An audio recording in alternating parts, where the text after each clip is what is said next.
একের যে অঙ্কটা রয়েছে, একটা ঘনকের একটা শীর্ষবিন্দুতে একটা কিউ আধান রাখা আছে। তাহলে এই ঘনকটা দিয়ে কি পরিমাণ ফ্লাক্স যাবে। তো আমরা জানি কিউ আধান থেকে সব দিকে ফ্লাক্স বের হবে, মানে বলরেখা বের হবে। এবার এই কিউ আধানটাকে ঘিরতে হলে, মানে সব দিক দিয়ে সমানভাবে ঘিরতে হলে কিন্তু এরকম 8টা ঘনক চাই।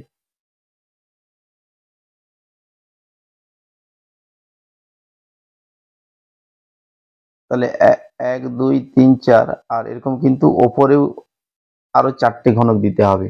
তাহলে এই কিউ আধানটা সব দিক দিয়ে সমানভাবে ঘেরা হবে। তাহলে এবারে দেখো কিউ আধান থেকে মোট ফ্লাক্স কিন্তু কিউ বাই এপসাইলন নট। তাহলে 8টি ঘনক দিয়ে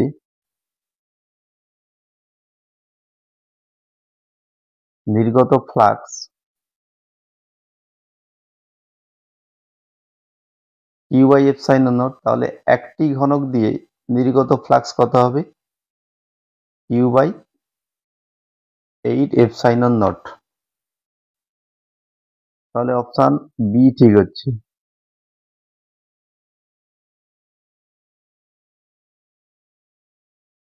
এবার 2 এর যে অঙ্কটা রয়েছে, এই যে ফোঁটার যে অঙ্কগুলো রয়েছে, ফোঁটার অঙ্ক করার জন্য 3টে সূত্র মনে রাখতে হবে। যে বড়টার শক্তি যদি E2 ধরি, E2 সমান n⁵ E1। তাহলে শক্তি বের করার জন্য এই সূত্রটা। আর যদি বিভব বের করতে দেওয়া থাকে, বড়টার বিভব যদি V2 হয় আর ছোটটার বিভব যদি V1 হয়, তাহলে V2 এর মান কত হবে না n⁵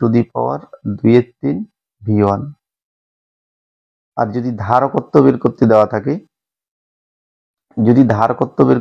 থাকে, সেক্ষেত্রে C2 সমান n⁵ C1। C2 বড়টার ধারকত্ব, বড় ফোঁটার ধারকত্ব, আর C1 ছোট ফোঁটার ধারকত্ব। তাহলে এক্ষেত্রে দেখো, এক্ষেত্রে এই সূত্র অনুযায়ী বড়টার শক্তি দেওয়া আছে E, আর ছোটটার শক্তি E1। তাহলে এখান থেকে E1 পেয়ে যাবে, E1 সমান E বাই n⁵ তাহলে n⁻⁻³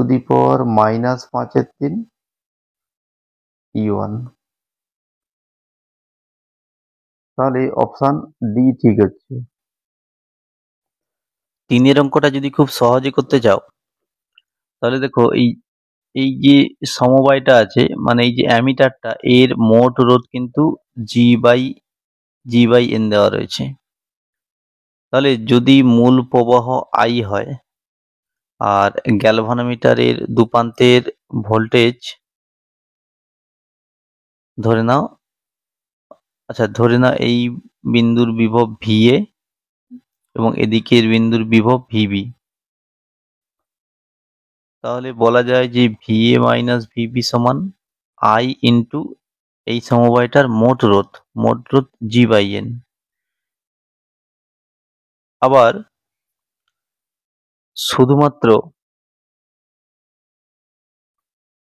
শুধুমাত্র গ্যালভানোমিটারের মধ্য দিয়ে কারেন্টটা যদি IG হয়, তাহলে দেখো VA মাইনাস VB সমান IG ইন্টু G।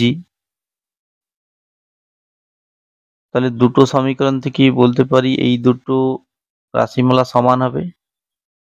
তাহলে IG ইন্টু G সমান I ইন্টু G/N।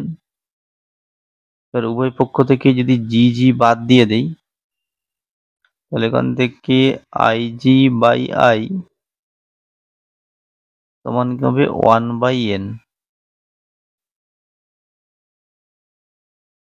এবার অঙ্কটা অন্যভাবে একটু করা যেতে পারে, তবে এটাই সবচাইতে বেস্ট প্রসেস। এবার 4-এর যে প্রশ্নটা রয়েছে, এ অপশনে বলা আছে হুইস্টন ব্রিজের 4টি রোধ প্রায় সমমানের হলে বৃষ্টি সবচেয়ে বেশি সুবিধি হয়।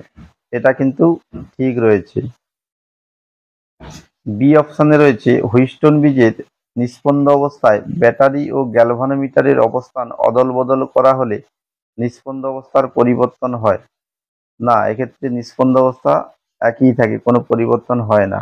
তাহলে অপশন বি ভুল রয়েছে।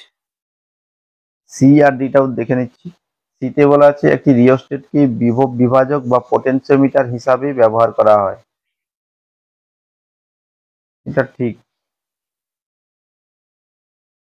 অপশন ডিতে বলা আছে কারশফের দ্বিতীয় সূত্রটি শক্তির সংরক্ষণ সূত্রের সঙ্গে সঙ্গতিপূর্ণ, এটাও কিন্তু ঠিক রয়েছে।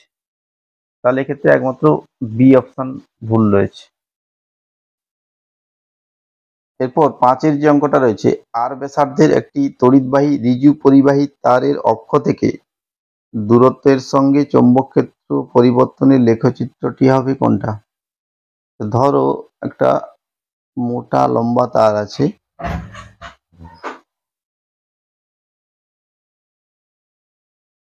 তারের অক্ষ ধরে নিচ্ছি, এটা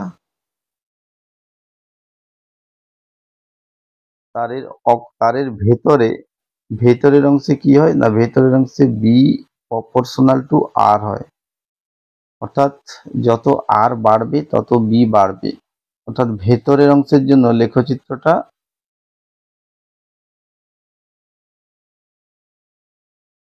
এরকম হবে, মানে বি সমানুপাতিক আর, যত আর বাড়বে বি তত বাড়বে। কিন্তু বাইরের পয়েন্টে আমরা কি জানি না, বি প্রপোর্শনাল টু 1/r, মানে বাইরের পয়েন্টে বি এর রাশিমালা হয় μ0/4π ইন্টু 2i/r। তাহলে বি এর সঙ্গে আর এর ব্যস্ত সম্পর্ক, বি সমানুপাতিক 1/r, অর্থাৎ আর যত বাড়বে বি কিন্তু তত কমবে। তাহলে এটা এরকম ভাবে হবে। তাহলে ডি এর অপশন ঠিক হচ্ছে। এরপর 6-এর যে প্রশ্নটা রয়েছে, কুড়িবিন্দু হলো এমন এক উষ্ণতা যে উষ্ণতায় অয়স্চুম্বক পরাচুম্বকে পরিণত হয়। তাহলে এক্ষেত্রে অপশন সি ঠিক হচ্ছে। এরপর 7-এর যে প্রশ্নটা রয়েছে, কোনো ডায়নামোর ঘূর্ণন বেগ দ্বিগুণ করলে আবিষ্ট তড়িৎচালক বল কত গুণ হয়? এখন আবিষ্ট তড়িৎচালক বল তার যে শীর্ষমান, তার শীর্ষমানের মান হয় ব্যান ওমেগা। এক্ষেত্রে যদি ঘূর্ণন বেগ দ্বিগুণ করি তাহলে এই ওমেগাটা দ্বিগুণ করা হচ্ছে, তাহলে ওমেগার সঙ্গে E0 এর কেমন সম্পর্ক? সমানুপাতিক সম্পর্ক। তাহলে ওমেগা দ্বিগুণ করলে E0 ও দ্বিগুণ হবে, অর্থাৎ আবিষ্ট তড়িৎচালক বল দ্বিগুণ হবে। অপশন এ ঠিক হচ্ছে।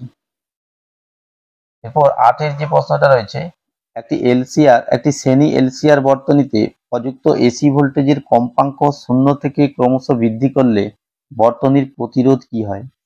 না দেখো, বর্তনীর প্রতিরোধ জেড সমান কি হয়? আর স্কোয়ার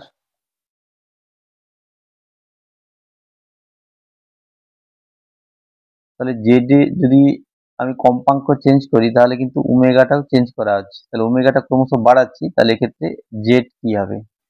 তাহলে জেড এর সঙ্গে যদি ওমেগার একটা গ্র্যাফ করা হয় সেক্ষেত্রে দেখা যায় যে এরকম হয়, অর্থাৎ এক্ষেত্রে প্রথমে জেড এর মান কমতে থাকে তারপরে বাড়তে থাকে। তাহলে এক্ষেত্রে অপশন বি সঠিক হচ্ছে।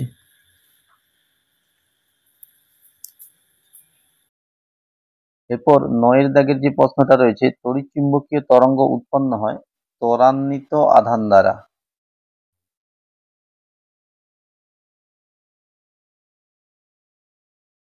তাহলে এক্ষেত্রে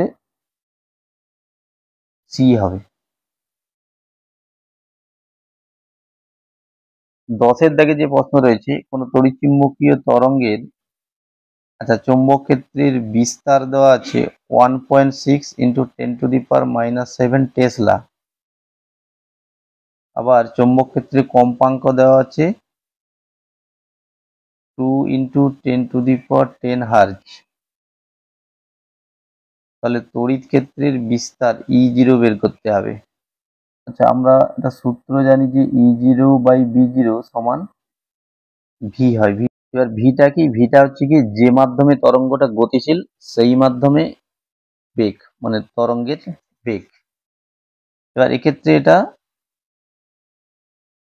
এটা শূন্য মাধ্যম ধরতে হবে। তাহলে এখান থেকে E0 এর মানটা পেয়ে যাবে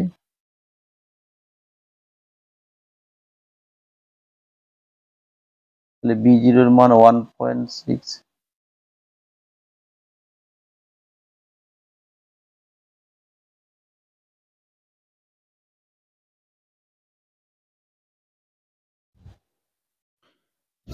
এরপর 11 দাগের যে বিবৃতি এ রয়েছে, দুটি সমকেন্দ্রিক গোলক, ফাঁপা গোলক, ভেতরেরটা নিম্ন বিভবে রয়েছে এবং বাইরেরটা উচ্চ বিভবে রয়েছে। যদি এদেরকে তার দিয়ে যোগ করা হয় তাহলে আধান ভেতর থেকে বাইরের গোলকটিতে চলে যাবে। এটা একদমই ঠিক রয়েছে, কারণ তা আধান সবসময় পরিবাহীর বাইরের পৃষ্ঠে অবস্থান করে, তাহলে আধান বাইরের পৃষ্ঠে চলে যাবে, অর্থাৎ বিবৃতি এ ঠিক রয়েছে। এবার কারণে দেওয়া আছে, রিজনে দেওয়া রয়েছে আহিত পরিবাহীর আধান সর্বদা এর বাইরের পৃষ্ঠে অবস্থান করে, এটাও ঠিক রয়েছে আর এটা এর সঠিক ব্যাখ্যা। এরপর 12 যে বিবৃতি রয়েছে, বিবৃতি এতে বলা রয়েছে কোনো বিন্দুর তড়িৎ বিভব শূন্য হলে ওই বিন্দুতে তড়িৎ ক্ষেত্র প্রাবল্য অবশ্যই শূন্য হবে। আমরা জানি যে E সমান মাইনাস ডিভি ডিএক্স। তো এখানে যদি ভি শূন্য হয়, ভি যদি শূন্য হয় তাহলে এটা শূন্য, অর্থাৎ বিভব শূন্য হলে প্রাবল্য অবশ্যই শূন্য হবে। তাহলে বিবৃতি এ ঠিক রয়েছে, অর্থাৎ অ্যাসাম্পশন ঠিক রয়েছে। এবার এর কারণে বলা রয়েছে সমবিভব তলের এক বিন্দু থেকে অন্য বিন্দুতে একটি তড়িৎ আধানকে নিয়ে যাওয়ার জন্য কৃতকার্য শূন্য হয়। তো এটাও ঠিক রয়েছে। আমরা জানি যে সমবিভব তলে আধানকে সরাতে হলে কোনো কার্য করতে হয় না, কারণ ডব্লিউ সমান V2 minus V1 into Q. তো যদি সমবিভব তল হয় তার সব জায়গায় বিভব একই হবে, অর্থাৎ V2 V1 একই, তাহলে যদি বিয়োগফল শূন্য তাহলে কৃতকার্য শূন্য।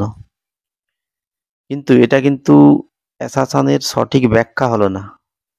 তাহলে এটাও ঠিক রয়েছে কিন্তু এটা সঠিক ব্যাখ্যা নয়, তাহলে বি অপশন ঠিক হচ্ছে। এরপর 13 যে অঙ্কটা রয়েছে, 13 অঙ্কটাতে লেখচিত্রটা আমি এঁকে রেখেছি। এক্ষেত্রে x সমান 1 বিন্দুতে তড়িৎ ক্ষেত্র প্রাবল্য বের করতে হবে, অর্থাৎ এই যে বিন্দুটা রয়েছে এই বিন্দুতে তড়িৎ ক্ষেত্র প্রাবল্য বের করতে হবে।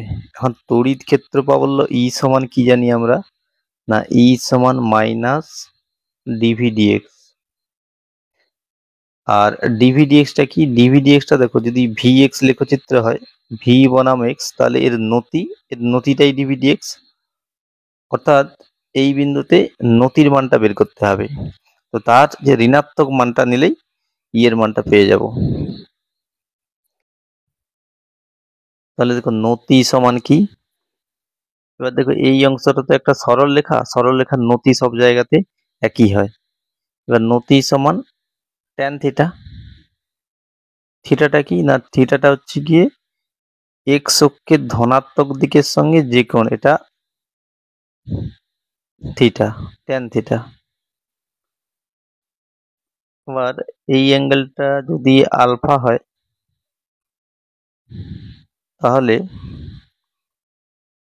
ট্যান থিটা মানে বলতে পারি 180 ডিগ্রি মাইনাস আলফা, অর্থাৎ মাইনাস ট্যান আলফা।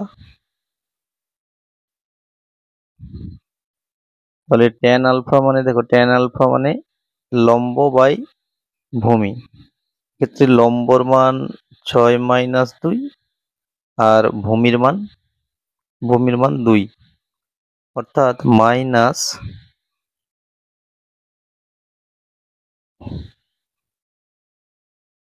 -2 নতির মান হচ্ছে, অর্থাৎ ডিভি ডিএক্স সমান -2। এবার ডিভি ডিএক্স এর জায়গায় যদি -2 বসিয়ে নেই, এবার ই সমান কি হয়, না ই সমান মাইনাস ডিভি ডিএক্স। তাহলে মাইনাস ডিভি ডিএক্স এর মান -2, তাহলে +2, অর্থাৎ তড়িৎ ক্ষেত্রের মান +2। 14 দাগে যে অঙ্কটা রয়েছে, পি এবং কিউর মধ্যে তুল্য ধারকত্ব বের করতে হবে।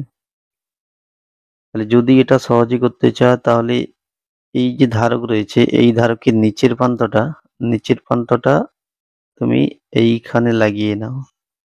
তার কারণ এই যে তার, এই তারের সব জায়গাতে বিভব একই। তাহলে যদি ছবিটা একটু ঘুরে আঁকি,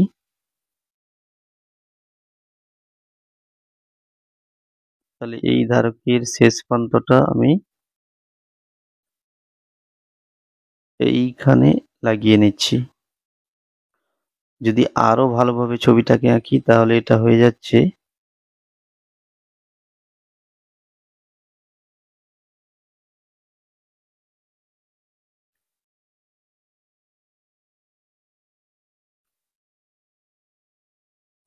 এবারে এই দুটো ধারক এরা সমান্তরালে রয়েছে, তাহলে এদের তুল্য ধার করতে হয় 2c, তার সঙ্গে এই ধারক c,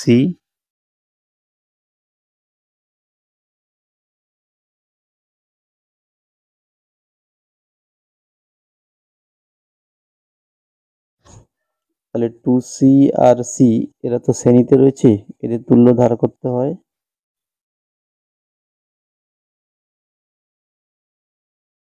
তাহলে 2c² / 3c,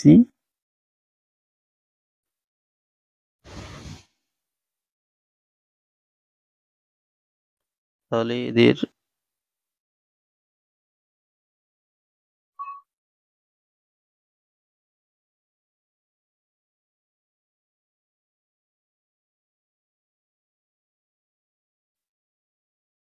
তাহলে এই দুটো সমান্তরালে রয়েছে, এদের তুল্য ধার করতে হবে, এই দুটো যোগ করতে হবে। তাহলে 2/3c + c যোগ করলে হয়ে যাচ্ছে এটা 5/3c, তাহলে তুল্য ধার করত 5/3c, অর্থাৎ অপশন সি ঠিক হচ্ছে।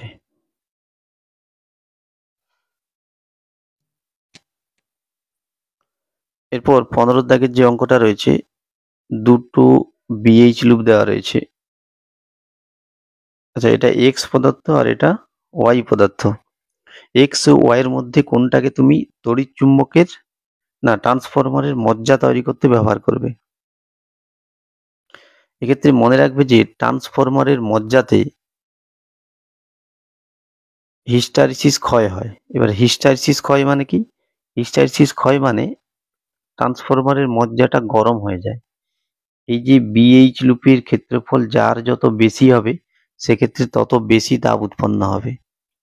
তাহলে আমি চাইবো যাতে করে কম তাপ উৎপন্ন হয়, অর্থাৎ ক্ষেত্রফল যার কম সেটা নিলে বেটার হয় এক্ষেত্রে, কারণ ক্ষেত্রফল কম হলে কম তাপ উৎপন্ন হবে, ট্রান্সফরমার কম গরম হবে এবং হিস্টারিসিস জনিত ক্ষয়টাও কম হবে। তাহলে এক্ষেত্রে ওয়াই কে নেব।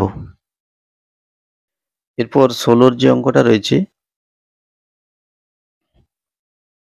এক্ষেত্রে কিন্তু প্রবাহের ডিরেকশনটা দেওয়া নেই, আমি প্রবাহের ডিরেকশনটা ডান দিকে ধরে নিচ্ছি। তো প্রবাহ মাত্রা এক্ষেত্রে সময়ের সাথে সাথে হ্রাস পাচ্ছে, 10⁻³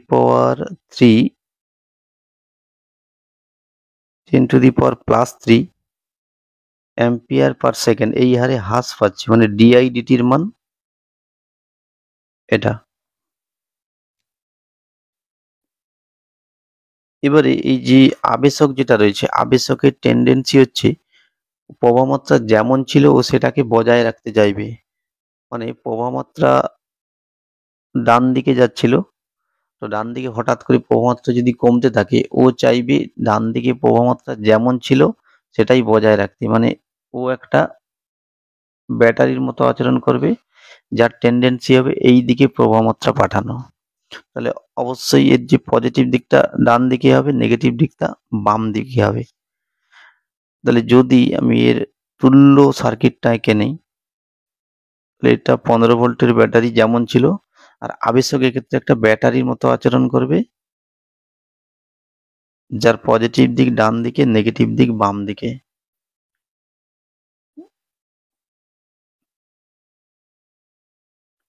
এবার এই আবেশকের দুপ্রান্তের যে ভোল্টেজ, আবেশকের ভোল্টেজ যদি ই হয়, ই সমান আমরা জানি যে এল ডিআইডিটি, শুধু মানটা যদি নেই, কোনো চিহ্নটা নিচ্ছে না, তো এল এর মান কত?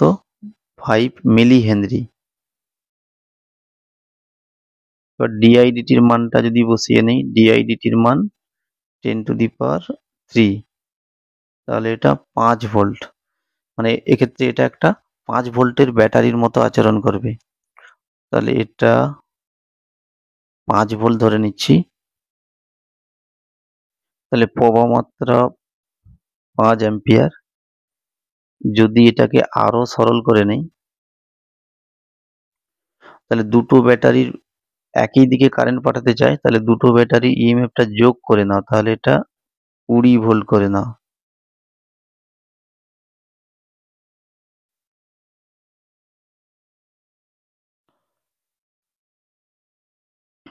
এবার তোমাকে বের করতে হবে কি না, ভিবি মাইনাস ভিএ। আচ্ছা, যে কোনো একটা বিন্দুর বিভব শূন্য ধরে নাও, ভিএ কে আমি শূন্য ধরে নিচ্ছি, 0 ভোল্ট। তাহলে এখানে বিভব কত হবে না, দেখো কারেন্ট যেহেতু ডান দিকে যাচ্ছে, তাহলে ডান দিকের পয়েন্টের ভোল্টেজ কিন্তু কম হবে, অর্থাৎ এর সাপেক্ষে এই যে বিন্দু, এই বিন্দুর বিভবটা একটু কম হবে। কত কম হবে না, আই আর পরিমাণ। তাহলে আই এর মান 5 আর এর মান 1, তাহলে 5 ভোল্ট কম, অর্থাৎ 0 মাইনাস 5 মানে -5 হবে। আবার বি এর বিভব কত হবে না, ব্যাটারির পজিটিভ দিকে ভোল্টেজ বেশি হয়। কত বেশি হয় না, এই 20 ভোল্ট বেশি হবে। তাহলে বাম দিকে -5, ডান দিকে কত হবে, এর তুলনায় +20 বেশি, তাহলে এটা 15 ভোল্ট হচ্ছে। এবার একটু দেখে নেব যে যদি প্রবাহমাত্রা বাম দিকে যায়, তাহলে সেক্ষেত্রে ভিবি মাইনাস ভিএ কি হবে। ধরে নিচ্ছি প্রবাহমাত্রা বাম দিকে যাচ্ছে, তাহলে এক্ষেত্রে প্রবাহমাত্রা বাম দিকে কমতে আছে, তাহলে এর টেন্ডেন্সি হবে প্রবাহমাত্রা ওই দিকে বাড়িয়ে রাখার। অর্থাৎ এ চাইবে, এটা ব্যাটারির মতো আচরণ করবে, এ চাইবে প্রবাহমাত্রা যেন এই দিকে যায়, তাহলে সেই জন্য এদিকে পজিটিভ এদিকে নেগেটিভ, অর্থাৎ এর তুল্য যে সার্কিটটা এরকম হবে। আর এক্ষেত্রে আগেই তো বের করা আছে যে এর ই সমান এল ডিআই ডিটি, এর মান 5 ভোল্ট। তাহলে এটা একটা 5 ভোল্টের ব্যাটারির মতো আচরণ করবে। এটা 15 ভোল্ট, এটা 1 ওহম, আর কারেন্ট যাচ্ছে এদিকে 5 অ্যাম্পিয়ার। ধরে নিচ্ছি এ বিন্দুর বিভব 0, তাহলে এই বিন্দুর বিভব হবে, দেখো এর ভোল্টেজ ডিফারেন্স কত না আই আর, আই এর মান 5 আর এর মান 1, তাহলে 5 ভোল্ট। তাহলে এক্ষেত্রে কিন্তু এই বিন্দুর বিভব বেশি হবে, কারণ কারেন্ট এই দিকে ফ্লো হচ্ছে, তাহলে এদিকে বিভব বেশি হবে। তাহলে এখানে বিভব হবে 0 প্লাস 5, আর এই জায়গার বিভব কত হচ্ছে না, এদিকে পজিটিভ এদিকে, তাহলে এদিকে বিভবটা বেশি হবে। কত বেশি না, 15 বেশি। তাহলে বাম দিকে 5 মানে এদিকে 5, তাহলে এদিকে 15 বেশি মানে +15। আবার এখানে কি হবে না, এখানে কিন্তু 5 কম হবে, তাহলে কত কম না, বাম দিকে ছিল এটার মান 20 থেকে 5 কম, তাহলে 15 ভোল্ট। অর্থাৎ ভিবি মাইনাস ভিএ সমান 15 মাইনাস 0, 15 ভোল্ট। 17 যে অঙ্কটা রয়েছে, এক্ষেত্রে x সমান 0 বিন্দুতে বিভবের মান বের করতে হবে। তো বিভব ভি বের করার কি সূত্র না, ভি সমান কিউ বাই আর। যদি সিজিএস পদ্ধতি নেই, তাহলে কিউ বাই আর বলতে মানে প্রথম যে আধানটা রয়েছে এর জন্য বিভব হবে কিউ বাই 1, কারণ এই দূরত্বটা 1। আবার দ্বিতীয় যে আধান রয়েছে ওর জন্য বিভব হবে কিউ বাই এই যে ডিস্টেন্স 2, প্লাস তৃতীয় যে আধান রয়েছে এর জন্য হবে কিউ বাই 4, চতুর্থ আধানের জন্য কিউ বাই 8। এখন যত আধান আছে পরপর যোগ হয়ে যাবে, তো এক্ষেত্রে কিউ কমন নিয়ে নিচ্ছি, আচ্ছা, 1-4 লেখা যায় 1-2 স্কোয়ার, 1-8 লেখা যায় 1-2 কিউব,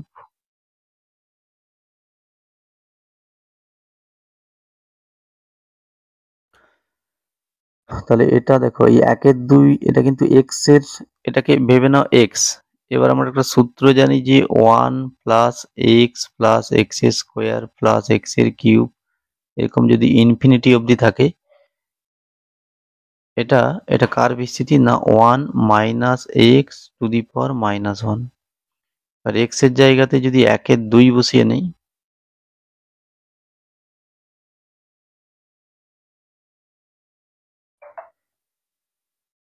তাহলে এক্স এর জায়গায় 1-2, অর্থাৎ এইটার পরিবর্তে আমি লিখতে পারি এটা -1/2 ইনভার্স।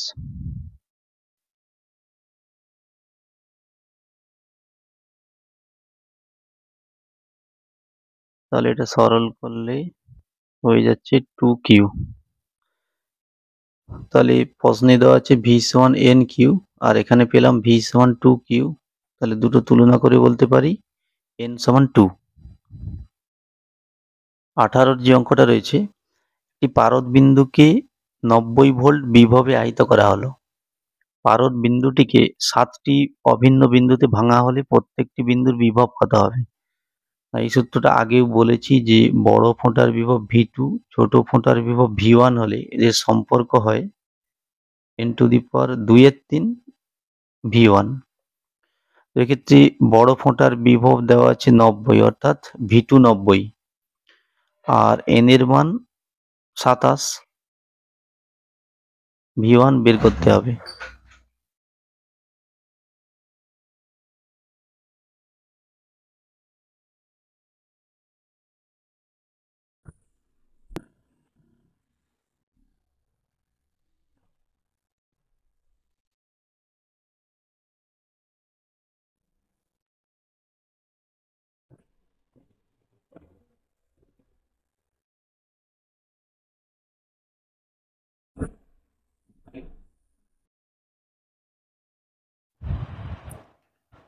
অর্থাৎ v1 এর মান কিন্তু এক্ষেত্রে 10 ভোল্ট হচ্ছে, কিন্তু কোনো অপশানেই 10 ভোল্ট নেই, তাহলে এক্ষেত্রে অ্যান্সার ভুল আছে, অপশানগুলো ভুল রয়েছে। এরপর 19 যে অঙ্কটা রয়েছে, একটা তারের মোট রোধ কিন্তু 36 ওহম। তাহলে এক্ষেত্রে তোমাকে এ এবং বি এর মধ্যে তুল্য রোধ বের করতে হবে। তাহলে দেখো এ এবং বি এর মধ্যে দুটো অংশ রয়েছে, একটা এই যে অংশটা আর একটা এই দিকের যে এই অংশটা। তাহলে দুটো অংশ কিভাবে রয়েছে না এ আর বি। দেখো বাম দিকের অংশটা রোধ ধরে নিচ্ছি R1, আর এই যে ডান দিকের যে অংশটা রয়েছে এর রোধ ধরে নাও R2। তাহলে R1 এবং R2 কিন্তু সমান্তরাল সমবায়ে রয়েছে। এবার এদের রোধের মানগুলো বের করে নিচ্ছি। দেখো পুরো অংশের রোধ কিন্তু 36 ওহম, মানে 360 ডিগ্রি এর রোধ 36 ওহম। তাহলে এখান থেকে 60 ডিগ্রি এর রোধ কত হবে?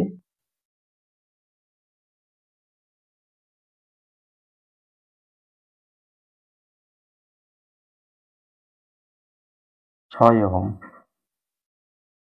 তাহলে বাম দিকের যে অংশটা রয়েছে তার রোধের মান 6 ওহম। তাহলে R1 এর মান কত পেলাম না R1 সমান 6 ওহম।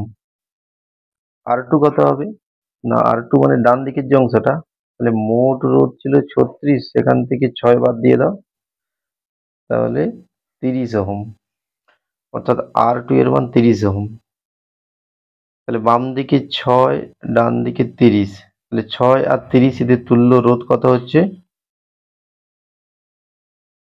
6 ইন্টু 30, 6 প্লাস 30, অর্থাৎ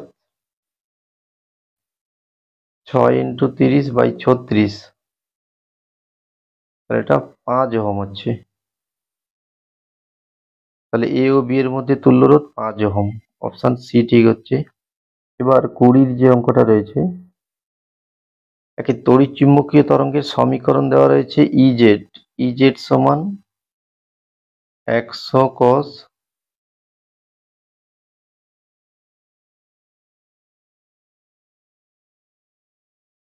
এত ভোল্ট পার মিটার। তো এখান থেকে মাধ্যমের প্রতিসরাঙ্ক কত বের করতে হবে। আচ্ছা, প্রতিসরাঙ্ক মিউ সমান সি বাই ভি। তাহলে সি মানে শূন্য মাধ্যমে আলোর বেগ, যেটার মান হয় 3 × 10⁸, আর ভি মানে ওই মাধ্যমে আলোর বেগ, মানে তরঙ্গটা যে মাধ্যমে যাচ্ছে। এবার ভি বের করার কি সূত্র, না ভি বের করার সূত্র ওমেগা বাই কে। তাহলে ওমেগা মানে কি, ওমেগা মানে টি এর সঙ্গে যেটা থাকে এটা ওমেগা, আর এক্স এর সঙ্গে যেটা থাকে এটা কে। কারণ ওমেগা টি প্লাস কে এক্স।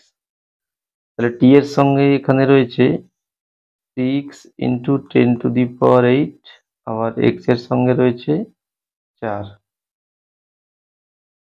তাহলে এটা 6 এর 4 মানে 3 × 10⁸। তাহলে যদি এই মানটা বসিয়ে নেই 3 × 10⁸, তাহলে এটা মিউর মান হচ্ছে 2। এবার 21 যে অঙ্কটা রয়েছে, সমগ্র পরিবাহীর জন্য পি বিন্দুতে চৌম্বক ক্ষেত্রের রাশিমালা কি হবে। তো সমগ্র পরিবাহীর জন্য হয় ইন্টিগ্রেশন না হয় সামেশনটা আনতে হবে।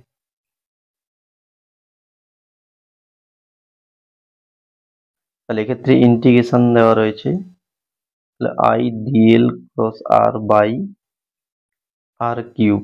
যদি এখানে ভেক্টর থাকে তাহলে এটা কিউব, আর যদি এখানে ক্যাপ থাকে তাহলে নিচে আর স্কোয়ার। তাহলে এক্ষেত্রে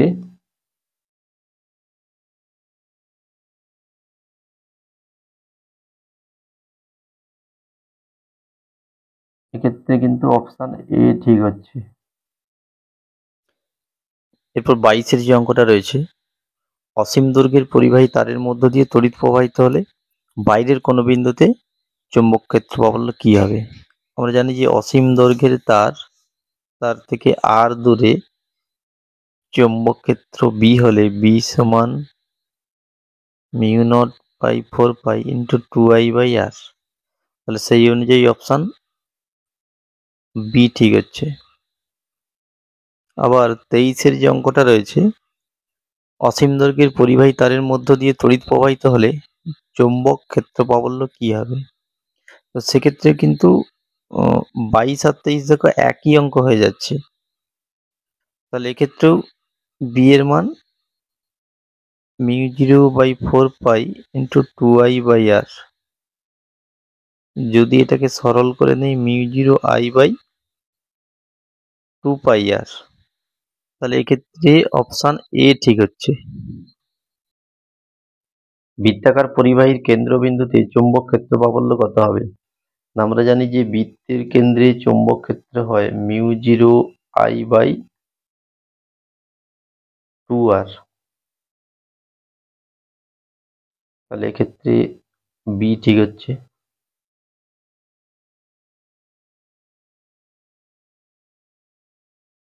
একটি বৃত্তাকার কুণ্ডলী ব্যাস দেওয়া রয়েছে 10 সেমি, ব্যাস 10 সেমি, পাক সংখ্যা 25।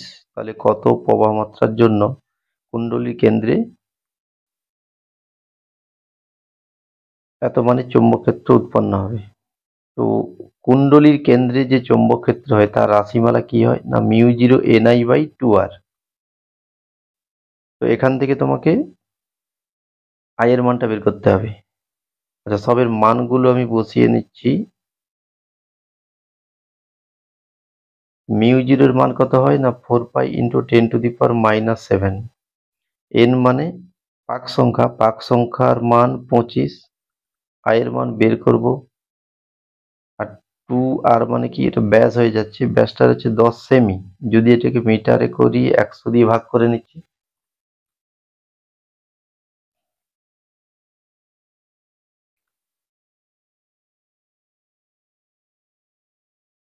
তাহলে 4 × পায়ের মানটা কিন্তু 3.14।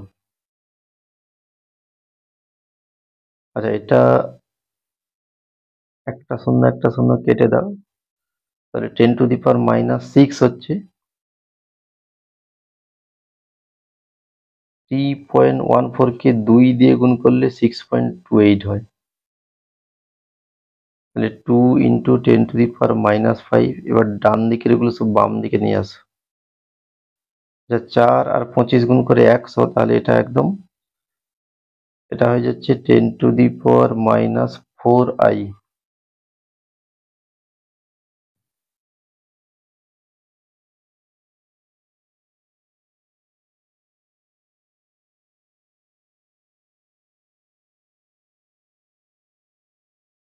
তাহলে i এর মান 0.2 অ্যাম্পিয়ার। অপশন সি ঠিক হচ্ছে। তাহলে 26এর যে অঙ্কটা রয়েছে, ওয়াটবিহীন প্রবাহের ক্ষেত্রে ক্ষমতা গুণক cos θ এর মান কি হয়? না, ওয়াটবিহীন প্রবাহের ক্ষেত্রে ক্ষমতা গুণক cos θ এর মান 0 হবে। 27এর যে অঙ্কটা রয়েছে, একটি বিশুদ্ধ রোধক বর্তনীর ক্ষমতা গুণক কত হয়? না, বিশুদ্ধ রোধের ক্ষেত্রে হয় cos θ সমান তো r/z। বিশুদ্ধ রোধের ক্ষেত্রে z এর মান r হয়, তাহলে এটা 1 হয়।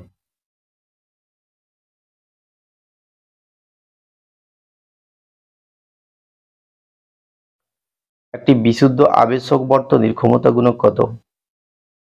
না, বিশুদ্ধ আবেশকের ক্ষেত্রে আমরা জানি যে cos θ সমান r/z।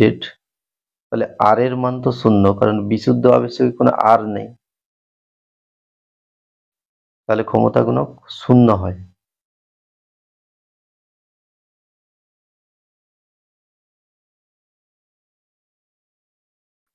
কোন বর্তনীর ক্ষেত্রে কোন বর্তনীর ক্ষেত্রে কার্যকর ক্ষমতা 0 হয়? না, দেখো, ক্ষমতা যদি 0 হয় তাহলে পাওয়ার ফ্যাক্টর cos θ সমান 0 হবে। তাহলে cos θ 0 হয় কোন বর্তনীর ক্ষেত্রে? না, বিশুদ্ধ ধারক যুক্ত বর্তনীর ক্ষেত্রে। মানে আর থাকা চলবে না, আর সমান 0 হতে হবে, কারণ cos θ সমান তো r/z হয়। যদি কোনো বর্তনীর আর 0 হয়ে যায় তাহলে তার ক্ষমতা গুণক 0 হয়ে যায়। তাহলে আর নেই, সেটা হচ্ছে বিশুদ্ধ ধারক। এবার 30-এর যে অঙ্কটা রয়েছে, হচ্ছে কোন বর্তনীতে ব্যয়িত ক্ষমতা একটি বিশুদ্ধ রোধক বর্তনীতে ব্যয়িত ক্ষমতার সমান হয়? দেখো, আমরা জানি যে ক্ষমতা ক্ষমতা বিশুদ্ধ, যদি অপশন গুলো দেখে নেই, বিশুদ্ধ ধারকযুক্ত বর্তনীতে কোনো ক্ষমতা ব্যয় হয় না, তাহলে অপশন এ হচ্ছে না। বিশুদ্ধ আবেশকযুক্ত বর্তনীতেও কোনো ক্ষমতা ব্যয় হয় না। আর ডি এরটা যদি দেখে নেই, এলসিতেও কোনো ক্ষমতা ব্যয় হবে না, অর্থাৎ ক্ষমতা ব্যয় হতে হলে কিন্তু আর থাকতে হবে। তাহলে এক্ষেত্রে এল আর সার্কিটে আর রয়েছে, তাহলে এক্ষেত্রে অপশন সি ঠিক হচ্ছে।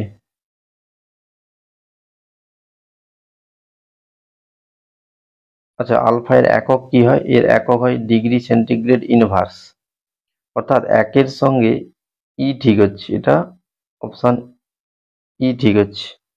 তাহলে 31-এরটা দেখো, এর অপশনে ই রয়েছে, তাহলে এটা ঠিক হচ্ছে।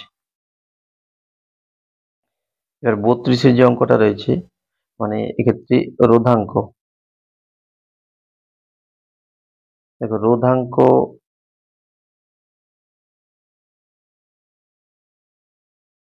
উষ্ণতা বৃদ্ধিতে বৃদ্ধি পায়, তবে কিন্তু ধাতব পরিবাহীর ক্ষেত্রে। আর প্রশ্নেতে তো বলাই আছে যে এটা ধাতব পরিবাহী, তাহলে রোধাঙ্ক উষ্ণতা বৃদ্ধিতে বৃদ্ধি পায়।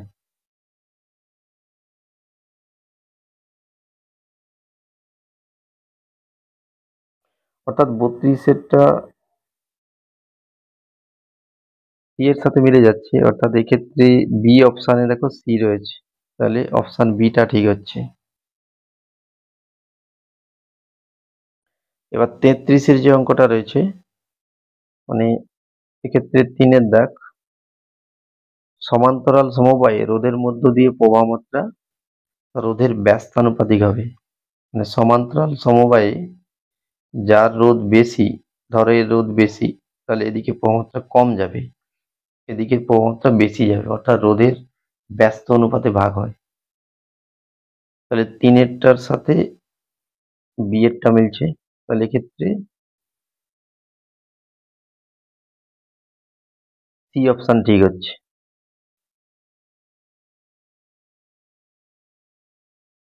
বাম স্তম্ভে 4-এর সঠিক মানে 4-এর দাগের যে অঙ্কটা রয়েছে, 4-এর দাগেরটা বলা আছে মুক্ত ইলেকট্রনের বিচলন বেগ।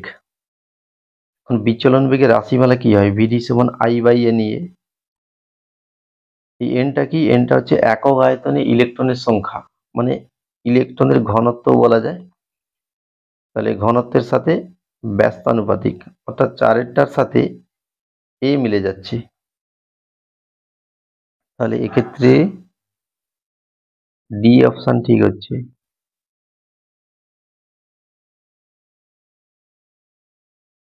এরপর 5-এর দাগের যেটা রয়েছে, শ্রেণী সমবায়ে প্রতিটি রোধের দুপ্রান্তের বিভব প্রভেদ। আর শ্রেণী সমবায়ের ক্ষেত্রে কি হয় দেখো, শ্রেণী সমবায়ে এর বিভব যদি ভি হয়, ভি সমান তো আই আর, আরটা কি? আরটা হচ্ছে রোধের মান, অর্থাৎ ভি এর সঙ্গে আর এর সমানুপাতিক সম্পর্ক, মানে রোধের সমানুপাতিক। তাহলে 5-এর সাথে ডি মিলছে, তাহলে এক্ষেত্রে অপশন ডি ঠিক হচ্ছে।